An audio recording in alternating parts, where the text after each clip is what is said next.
At 10 p.m. on July 10th, 2014, a JKUAT University student sent what would be her final text message to her best friend. The message was chilling. Translated to English, it read, "He wants to kill me." Just 3.5 hours later, at 1:30 a.m., 19-year-old Faith Victoria Owuor would be found burned beyond recognition in her room. What happened in those crucial hours between Faith's desperate text and her horrific death would shock the nation. This case would be sealed by digital evidence and a young woman's final words that would speak from beyond the grave to ensure justice was served. This is the story of Faith Owuor. Welcome back to the Crime Gist. My name is Damisa. Faith Owuor was everything a parent could hope for in a daughter. Bright, ambitious, and full of life. Born and raised in Kisumu City, Faith came from a very hardworking family who valued education above all else. And when Faith earned admission to Jomo Kenyatta University of Agriculture and Technology, it was a dream come true. JKUAT, as it's known locally, is one of Kenya's top universities, particularly renowned for its science and technology programs. For this young lady from Kisumu to earn a place there was no small achievement. Faith's parents, understanding all the challenges of university life, carefully selected her accommodation. They chose Alpha House, a private hostel in Juja town just outside the university campus. It seemed like a safe, respectable place for their daughter to live while pursuing her dreams. Faith was deeply loved by her family. Her older sister, known as Nessie Flavor Owuor, was particularly close to Faith. The two shared a lot, but perhaps Faith's closest confidant was her best friend, also hailing from Kisumu, known as Mildred Nekesa. Faith and Mildred had been inseparable since high school. After high school, they joined different universities, Mildred attending the University of Nairobi, while Faith joined JKUAT. But the two best friends maintained their friendship through texting and calling each other constantly. Another high school friendship that was trying to beat the test of time was a friendship that Faith had with a guy named Marcel Jumain. Marcel Jumain had entered Faith's life in 2013 while they were in high school. Like Faith, he was intelligent and ambitious, eventually earning admission to JKUAT. When they both got admitted to the same university, it felt like fate and their relationship intensified quickly. Marcel didn't just visit Faith's room. He essentially moved in with her. Room 105 at Alpha House became their shared space and their little love nest. Faith's mother got to know of the name Marcel, though she never met him in person, and neither was she aware that he had moved into her daughter's room. Her sister Nessie had known about Faith's relationship with Marcel since their high school days. In JKUAT, they seemed like a typical young couple navigating their first serious relationship. They attended classes together, shared meals, and built what appeared to be a loving partnership. But, as we will discover, not everything in this young love story was as perfect as it seemed. On the side, Marcel was seeing other girls. This is something that would become a major source of conflict in his relationship with Faith. But even though Marcel constantly cheated on Faith, in his mind, Faith belonged to him and he would do anything to keep it that way. July 10th, 2014 started like any other day for Faith. She attended classes, living her normal student life. But that evening, everything would change. At around 10 p.m., Faith began texting her best friend Mildred. But these weren't the usual college gossip messages. She told Mildred that she and Marcel had gotten into a physical fight. And according to Faith, this time their relationship was over for good. The original text sent in Swahili and English read, "Tables zimeturn. Marcel and me are done for good," which means tables have turned, Marcel and I are done for good. But she ended that same message in a chilling way. Tumepigana, anataka mpaka kuniua, which translates to, we fought, he even wants to kill me. This message was sent to Mildred at 10 p.m., and this would be the last time anyone would hear from Faith Owuor alive. Mildred tried calling her at 12:30 a.m., but her phone was switched off. She sensed that something was terribly wrong, but she was quite far from Faith and there was nothing she could do at the time. At 1:30 a.m., the peaceful night at Alpha House in Juja was interrupted by screams and cries for help. Room 105 was on fire and people were frantically trying to extinguish the flames. This is the room that Marcel shared with Faith. Marcel was among those helping to put out the fire. He appeared to be just like other concerned residents, working alongside the caretaker and other people to save the building. Soon, they were able to extinguish the fire using water. When police arrived later that night, they found a very haunting scene. Faith's body was found on the bed, burned beyond recognition. The fire had been so intense that it had destroyed her features, making identification extremely difficult.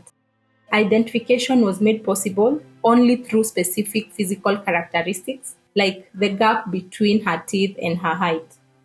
These small details were all that remained to confirm the identity of a woman who had been full of life just hours before. Corporal Mwangangi was one of the first officers on the scene. Marcel immediately approached him with a story. He claimed that he had left Faith in the room making tea and gone out to meet his friends. That when he returned, he found the room engulfed with smoke. He indicated that the fire may have been caused by the electric kettle that Faith was using. But as Corporal Mwangangi processed the scene, several things didn't add up. The fire was concentrated on the bed where Faith's body lay. It hadn't spread to other parts of the room, and it certainly hadn't reached the neighboring rooms. The lights in the room were still on, and for a fire supposedly caused by electrical problems, this was unusual. Marcel's story seemed to have some holes. Stephen Mwangi, the caretaker at Alpha House, also provided crucial information about that night, which contradicted Marcel's. He said that Marcel had come to his room at 1:30 a.m. asking for help, saying that there was a fire in his room. Stephen had immediately asked him a logical question. Is there anyone in the room? Marcel's response was that he didn't know if there was anyone inside. For someone who lived in that room, the caretaker found his response rather strange. When they reached room 105, Stephen said that he noticed the door was open, suggesting someone had recently exited the room. Inside, he saw what looked like a body before calling for help in putting out the fire and calling the police. As investigators would soon discover, this fire was far from accidental.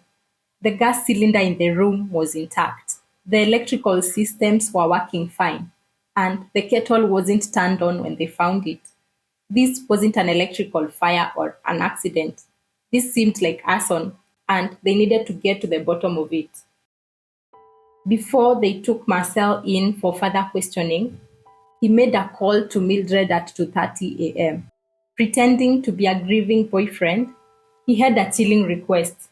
He wanted her to inform Faith's family that Faith was dead. Mildred's heart immediately sank. She knew that Marcel had definitely done something to her best friend. Faith's messages to her that night had been quite distressing. Mildred then called Nessie, Faith's sister, with the bad news. Nessie, in turn, called Marcel for more information, demanding to know what had happened to her sister. Marcel told her that he had gone out to buy dinner, only to find the room on fire when he came back. If you've noticed, this explanation was a very different narrative from what he had told the caretaker and also the investigators. At the scene, the investigators tried to look for Faith's phone.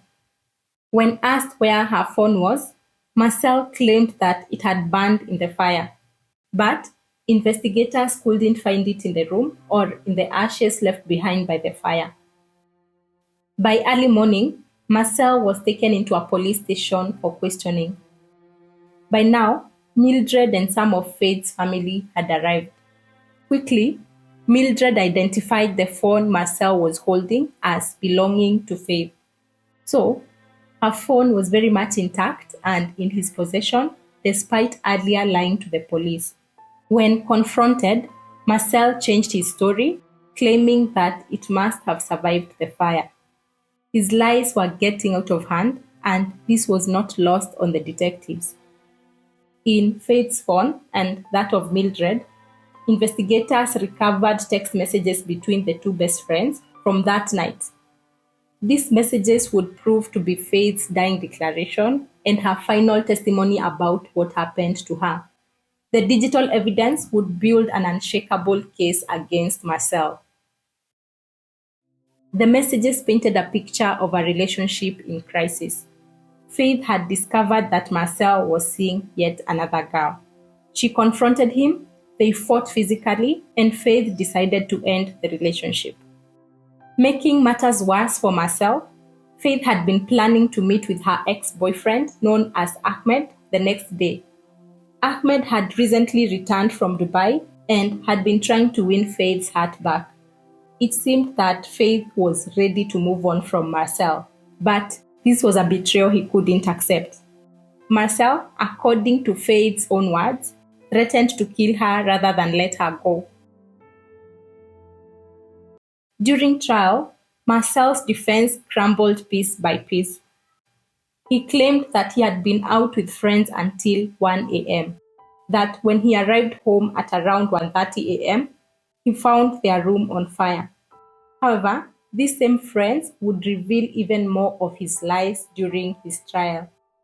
The friends testified that yes, they had been with Marcel that evening, but they had parted ways with him at around 10 p.m., not 1 a.m. as he was claiming. So, there was a crucial gap in his alibi between 10 p.m. and 1 a.m., which is exactly when Faith was killed. She had texted her best friend Mildred at 10 p.m., detailing the fight. But when Mildred tried calling her at 12:30 a.m., Faith's phone was switched off. Something terrible had happened in those 2.5 hours. And with more evidence coming to light, all his lies and inconsistencies were soon uncovered. For example, Marcel's version of events had changed frequently. To Faith's sister Nessie, he claimed that he had gone to buy dinner and returned at 1:30 a.m. to find the room on fire. But there was a problem with this story. 1:30 a.m. was far too late for anyone to be out buying supper, and especially in that area. Again, to the caretaker, he had stated that he didn't know if anyone was in the house. These two contradicted his statements to one of the investigators about leaving Faith making tea while he went out with friends. He said he saw Faith turn on the electric kettle to make some tea, and that the kettle likely caused an electric fault. The evidence to debunk this, however, soon came out. An electrical engineer from Kenya Power ruled out any electrical fault as the cause of the fire. The fire was found to have been deliberately set, and it had been set on the bed where Faith lay. Once again, Marcel was caught tangled in his own lies. Most chillingly, the post-mortem examination revealed that Faith had been alive when the fire started. She had inhaled the smoke and suffered burns to her respiratory system. But her body was found lying flat on the bed with no signs of struggle. This suggests that Faith may have been unconscious, restrained, or otherwise incapacitated when the fire was set. The timing was also crucial. Her final message was sent at 10 p.m., and when Mildred tried to call her at 12:30 a.m., her phone was off. This gave investigators a clear window for when the murder occurred. Based on the conversation, Marcel was present in the room while Faith was texting. This means that Faith was texting Mildred while her killer was right there with her and in the middle of their argument before he killed her. The motive became crystal clear during the trial. This wasn't a random crime. This was about love, jealousy, and control. Marcel couldn't accept that Faith was leaving him. He couldn't stand the thought of her returning to her ex-boyfriend. In his mind, if he couldn't have Faith, no one could. So he chose to destroy Faith rather than let her go. During the trial, Marcel tried to minimize the problems in his relationship with Faith. He admitted that they had differences because he had been seeing other women, but he claimed these were minor issues and that he had apologized to Faith. However, this was directly contradicted by the text messages, which showed Faith saying that the relationship was over for good and that Marcel wanted to kill her. Marcel Jumain's trial began that same year, that is 2014. The prosecution called 13 witnesses, each providing a piece of the puzzle that would ultimately convict Marcel of murder. On November 11, 2020, that is more than 6 years after Faith's death, justice was finally served. The judge found Marcel Jumain guilty of murder. The evidence, though mostly circumstantial, was overwhelming. Marcel's possession of Faith's phone, his contradictory statements, the technical evidence ruling out accidental fire, and most damning of all, Faith's own words predicting her death. Unfortunately, there is no available public record as to how long he was sentenced for. Faith Owuor was just 19 years old, with her whole life ahead of her. She had dreams, plans, a loving family, and friends who cared about her. Her memory lives on, and may she rest in peace. If you enjoyed this deep dive, please don't forget to subscribe, to like, and to share this episode with other true crime junkies like yourself. Until next time, stay safe out there.